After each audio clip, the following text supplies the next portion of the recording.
Welcome to Coffee Time Again, Exposing the Truth. Your host, Dale at the microphone, the show that shows how history is repeating itself. I go back in the past to show what happened and what is going on now. Most of the time I am not talking about headlines of the day, though I will if I see it's important. The culture that forgets its history has no future. The history buff, and I love to talk about it. I'm a constitutional conservative and a devout Christian. I follow the path in history to see where it goes, then relate it to today to reveal the connections. I've gone back to the Greeks, Egyptians, and even further, and as close as 2010. So grab your coffee, chair, listen to the show. This show happens to be on the headlines of the day, mass shootings. Okay, let us define our terms. What makes a mass shooting? The common accepted answer is 4 or more dead and injured. What makes a mass shooter? Now that is the question that needs to be answered. I'll attempt to give a part of the solution as I see it. There have been more than 314 shootings since January 1, 2022 to July 19, 2022. That's more than one a day on average, with a cost to the country that is way too high. We as a civilization and country, we must find a way to stop them. The following quotes come from www.k12academics.com/school-shootings-United-States. Quote, the earliest known United States shooting to happen on school property was the Potomac Rebellion school massacre on July 26, 1764. And yes, I said 1764, where 4 Native Americans entered the schoolhouse near present-day Greencastle, Pennsylvania, shot and killed schoolmaster Enoch Brown, and killed 9 or 10 children. Reports vary. Only 2 children survived. In every century since, there's been school deaths from bombings to knives to guns to rocks. First known mass shooting in the U.S. where students were shot was on April 9, 1891, when 70-year-old James Foster fired a shotgun at a group of students in the playground of St. Mary's Parochial School, Newborough, New York, causing minor damage to several of the students. The majority of attacks during this time period by students on other students or teachers usually involve stabbing with knives or hitting with stones. So we see other weapons that were used in the 1800s to injure and kill others. May 8, 1927, Bath, Michigan school treasurer Andrew Kehoe, after killing his wife and destroying his house and farm, blew up the Bath Consolidated School by detonating dynamite in the basement of the school, killing 38 people, mostly children. Then he pulled up to the school in his Ford car, and then blew the car up, killing himself and 4 others. Only 1 shot was fired in order to detonate dynamite in his car. This was the deadliest act of mass murder at a school in the United States. While school shootings are not new, they're getting to be way too common. In 2022, we are track to eclipse 2021. Here are the numbers, and I quote from https://news.yahoo.com. In 2021, the Gun Violence Archive reported 692 mass shootings and found that gun violence had killed overall 45,010 people. Barnes told Insider that it is difficult to know if there will be more mass shootings in 2022 compared to last year. I believe there will be. So now we know that guns kill people. So what do we do next? We know that there are gun protections under the Second Amendment. One thing we have found out over the decades of working on it, that we know that gun control does not work. It's been tried for decades, centuries in fact. Year after year, we have more and more shootings. So what else do we know? We know that the big cities of the United States have some of the most stringent gun laws in the world, and it isn't working. Even in countries that have very strict gun laws, in fact, guns are just about totally unknown, they have gun violence and mass shootings. In 2021, there were just 10 gun deaths in all of Japan, yet they still had a political assassination recently with a homemade gun. So homemade, get it? In Switzerland, nearly every citizen is required at age 18 to purchase a gun and learn how to use it correctly, and they almost serve in the military for 2 years, as I understand it. Now, in all the years I've been alive, I've never heard of a mass shooting in Switzerland. Now, why is that? Could it be because everybody has a gun? In my honest opinion, there are more guns people are packing in favor of the current civilization. Here's another quote. Unfortunately, I apologize, I don't have the URL for this. I forgot to get it. There are about 393 million firearms in the United States, meaning there are far more guns than there are people. Additionally, given that not every person in the U.S. owns a gun, many people own multiple or many. This fact still remains true, with the only major difference being the United States population and the number of guns in the nation have grown in size. Well, I guess that answers one question. We have far more guns than we do people. That's not the problem. The vast majority of guns, in my opinion, are in the hands of responsible, legal gun owners who don't go out and shoot a bunch of people, nor can their gun get up and go shoot people on its own. Well, then what is the problem? Mass shooters get their guns 4 different ways. You can buy them legally, steal them, buy them on the streets, or somebody gives you one. It's remarkably easy to get a gun in the United States. In truth, there's no single answer. It is my belief, however, that there's just more than one option to help reduce the number of shootings. I do not believe we can rid our country of all gun violence. We can and must reduce it as much as we can and fast.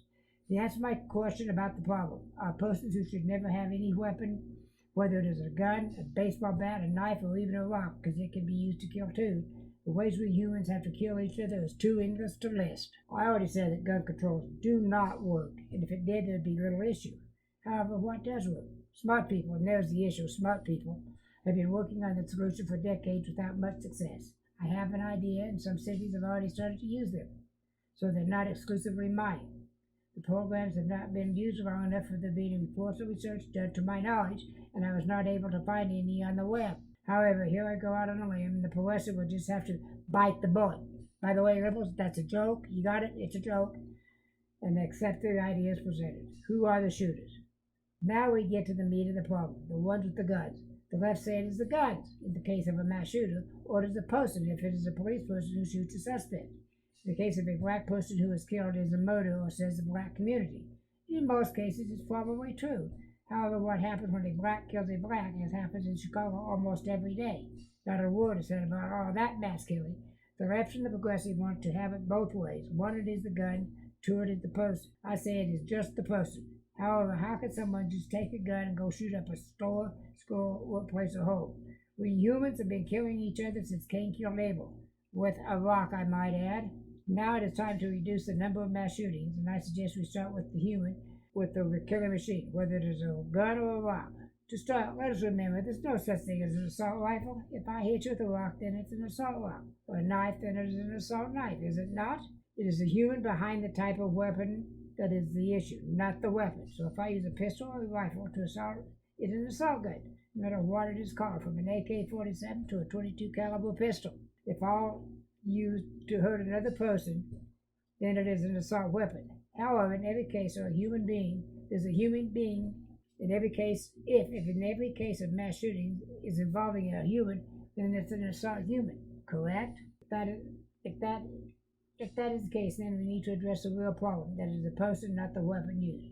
So how do we address the human factor that is the driving force behind every mass shooting? I'm not going to name any of the killers. I don't want to give them any recognition. Most of the time, there's a long trail of red flags that are missed or ignored of major mental health issues. Most are young males between 18 and 25, although there have been many cases of younger and older and women who have been mass shooters. We must all take into account the terrorists. Are there any signs that we can find them before they kill? What are the issues that can discover a possible mass killer before they kill? Of course, we can look at their behaviors, media posts. What is the home environment like? Is it abusive, loving, broken? Is there a family history of mental health issues? How about bullying or being bullied at school? Is there racism, hatred? Do they have a lot of friends or are they loners? Main indicator is diagnosed or undiagnosed mental health issues, treated or not. So some of the main diagnoses are as follows: bipolar, depression, PTSD, anxiety, any one of several different schizophrenias. I am sure there are more. However, I'm not a psychiatrist and will not go into more details. As a former substance abuse mental health counselor, I know a lot of people hide or deny their issues. The main cause of that is the social stigma attached to those who have a mental health diagnosis. Another problem is that a large percentage of mental health victims turn to substances of one kind or another, alcohol and all the known drugs, becoming addicted. Imagine my surprise there. They use the drugs as a medicine, which will work, for a short time that is. What can be done to reduce the number of gun violence victims? I have a few suggestions.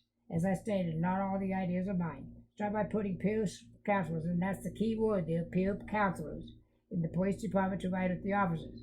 I know that several cities have started this. Get the parents and parenting teens and young adult groups with a trained therapist. Get troubled teen and young adults treatment outpatient if approved by a doctor, residential if required, and they can be forced into treatment. They don't like it, but they can be forced into it. And it does work, even though it's forced. I've seen it. Get police, resource officers out of the schools and replace them with peer counselors. Again, keyword, peer counselors. Or therapists if you can't find any.